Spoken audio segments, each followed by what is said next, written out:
मेध्य Rasayan brain tonic. Ayurveda में अलग अलग कई प्रकार के मेध्य रसायनों की बात की गई है। नमस्कार, मैं डॉक्टर गीतांजलि शर्मा लेके आई हूँ आज एक बहुत ही इम्पोर्टेंट टॉपिक हर उम्र के लोगों के लिए। टॉपिक का नाम है Medhya Rasayan brain tonic, natural brain tonic.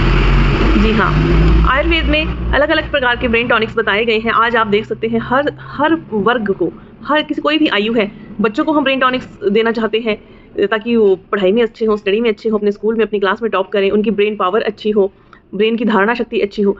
Middle age जो है वो लेना चाहती है, ऑफिस में वर्कलोड इतना है, घर पे काम इतना है, जॉइंट फैमिलीज होती थी पहले तो काम बढ़ जाता था, आजकल एकल परिवार है, बहुत प्रेशर है ब्रेन पे, उसके लिए ब्रेन टॉनिक चाहिए। बुजुर्ग हैं, उनको भूलने की बीमारी है, स्मरण शक्ति कमज़ोर हो रही है, उनके लिए ब्रेन टॉनिक चाहिए। तो मैं बात करूंगी आज नेचुरल ब्रेन टॉनिक्स के बारे में जो आपके घर पे या घर के आसपास बहुत ही आसानी से उपलब्ध हैं। तो आयुर्वेद में 4 रसायनों की बात की गई है, उनको मेधा रसायन कहा गया है। मेधा का अर्थ है बुद्धि। एक तरह से वो ब्रेन टॉनिक है, हमारी वो ब्रेन को पावर करेंगे, एम्पावर करेंगे, हमारी स्मरण शक्ति बढ़ाएंगे, रोग प्रतिकारक शक्ति बढ़ाएंगे और हमारी काम करने की शक्ति को और अधिक बढ़ाएंगे। तो उनमें से सबसे पहले नाम आता है मंडूक पर्णी, ब्राह्मी कहा जाता है इसको लोकल लैंग्वेज में, जंगलों में पाई जाती है, इसके ग्रीन ग्रीन लीव्स होती हैं। तो उनका आपने क्या करना है, उनका रस, उनका स्वरस कहा गया है आयुर्वेद में। स्वरस का मतलब है फ्रेश जूस ऑफ ब्राह्मी। ये अगर आप रोज पिएंगे अपनी पाचन शक्ति के अनुसार, कईयों को 1 चम्मच पचेगा, 2 चम्मच, 3 चम्मच, जैसे जैसे आपकी डाइजेस्टिव पावर है उस हिसाब से, तो ये बहुत ही अच्छा ब्रेन टॉनिक है। सेकंड बात आती है मुलट्ठी की। मुलट्ठी तो हम हर घर में पाई जाती है, अक्सर खांसी जुकाम में हम मुलट्ठी का प्रयोग करते हैं, लेकिन शायद बहुत कम लोग जानते हैं कि मुलट्ठी का पाउडर, चूर्ण मुलट्ठी का, अगर हम गाय के दूध के साथ इसका सेवन करते हैं तो ये मेध्य रसायन बन जाता है, ब्रेन टॉनिक के रूप में ये काम करता है। तीसरी बात आती है जो कि बहुत ही प्रसिद्ध औषधि रही कोरोना के टाइम में भी, गिलोय, गुड़ूची भी कहा जाता है इसको। तो गिलोय जो है उसकी जड़, फूल, उसकी लता, इनका आपने जूस निकालना है, वही स्वरस्व जैसे मैंने बताया, फ्रेश जूस। इसको प्रिजर्व नहीं करना है कि एक बार निकाल लिया और फ्रिज में रख के पीते रहे, ऐसा उतना असर नहीं करेगा।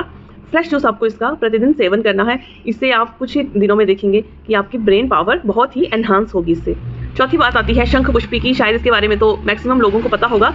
तो ये चौथा मेध्य रसायन है शंख पुष्पी। शंख पुष्पी का रस अगर आप पिएंगे डेली तो ये एज ए ब्रेन टॉनिक काम करेगा। तो इन चारों में से अगर आप एक का सेवन भी रेगुलरली करते हैं तो आपकी ब्रेन पावर एनहांस होगी, आपकी रोग प्रतिरोधक क्षमता तेज होगी। आपको अगर बच्चे पढ़ने वाले हैं उनको दीजिए, बुजुर्ग हैं आप स्वयं इसको सेवन कीजिए, ये सबके लिए बहुत ही बेनिफिशियल है। इनके गुण बताए गए हैं आयुर्वेद में कि ये सभी योग आयु को बढ़ाते हैं, रोग नाशक करते हैं, शारीरिक मानसिक बल को बढ़ाते हैं, हमारी डाइजेस्टिव पावर, अग्नि, जठर अग्नि को ये बढ़ाते हैं, हमारे वर्ण, स्वर इसको बढ़ाते हैं। वर्ण मतलब हमारे फेस जैसे कॉम्प्लेक्शन होता है बॉडी का, उसको बढ़ाते हैं। और स्वर, अगर कोई सिंगिंग में है या वैसे भी आवाज़, कईयों की जैसे लगता है कि भारी आवाज़ है, कड़वी आवाज़ है, तो उसको ये मधुर कर देगा।